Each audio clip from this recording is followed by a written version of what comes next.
Alexander and the Terrible, Horrible, No Good, Very Bad Day by Judith Voigt.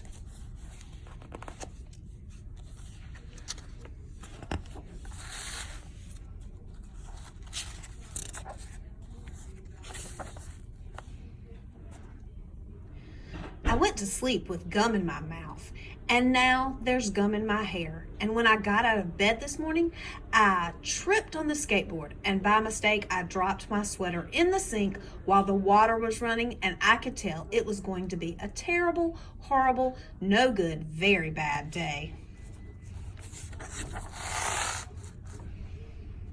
At breakfast, Anthony found a Corvette Stingray car kit in his breakfast cereal box, and Nick found a junior undercover agent code ring in his breakfast cereal box. But in my breakfast cereal box, all I found was breakfast cereal. I think I'll move to Australia.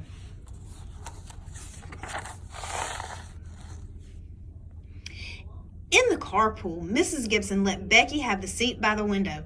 Audrey and Elliot got seats by the window too. I said I was being scrunched. I said I was being smushed. I said if I don't get a seat by the window, I'm going to be carsick. No one even answered. I could tell it was going to be a terrible, horrible, no good, very bad day. At school, Mrs. Dickens liked Paul's picture of the sailboat better than my picture of the invisible castle. At singing time, she said I sang too loud. At counting time, she said I left out 16. Who needs 16? I could tell it was going to be a terrible, horrible, no good, very bad day. I could tell because Paul said I wasn't his best friend anymore. He said that Philip Parker was his best friend and that Albert Mayo was his next best friend and that I was only his third best friend. I hope you sit on a tack, I said to Paul. I hope the next time you get a double-decker strawberry ice cream cone, the ice cream part falls off the cone part and lands in Australia. There were 2 cupcakes in Philip Parker's lunch bag, and Albert got a Hershey bar with almonds, and Paul's mother gave him a piece of jelly roll that had little coconut sprinkles on the top. Guess whose mother forgot to put in dessert? It was a terrible, horrible, no good, very bad day.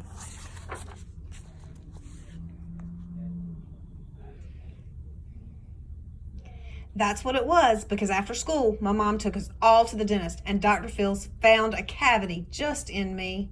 Come back next week and I'll fix it, said Dr. Fields. Next week, I said, I'm going to Australia. On the way downstairs, the elevator door closed on my foot, and while we were waiting for my mom to get the car, Anthony made me fall where it was muddy, and then I started crying because of the mud, and Nick said I was a crybaby, and while I was punching Nick for saying crybaby, my mom came back with the car and scolded me for being muddy and fighting. I'm having a terrible, horrible, no good, very bad day, I told everybody. No one even answered.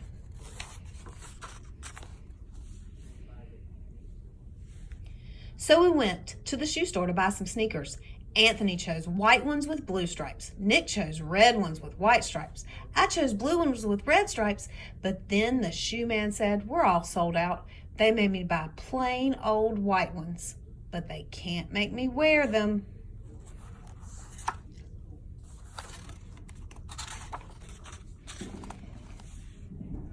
When we picked up my dad at his office, he said I couldn't play with his copying machine, but I forgot. He also said to watch out for the books on his desk, and I was careful as I could be, except for my elbow. He said don't fool around with his phone, but I think I called Australia. My dad said, please don't pick him up anymore. It was a terrible, horrible, no good, very bad day.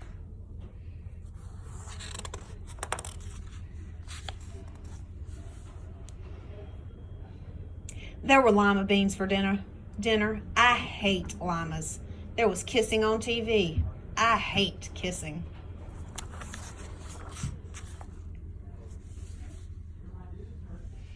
My bath was too hot. I got soap in my eyes. My marble went down the drain, and I had to wear my railroad train pajamas. I hate my railroad train pajamas. When I went to bed, Nick took back the pillow he said I could keep, and the Mickey Mouse nightlight burned out, and I bit my tongue. The cat wants to sleep with Anthony, not with me. It has been a terrible, horrible, no good, very bad day. My mom says, some days are like that.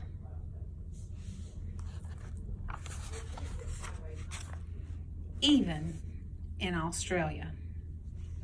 The end.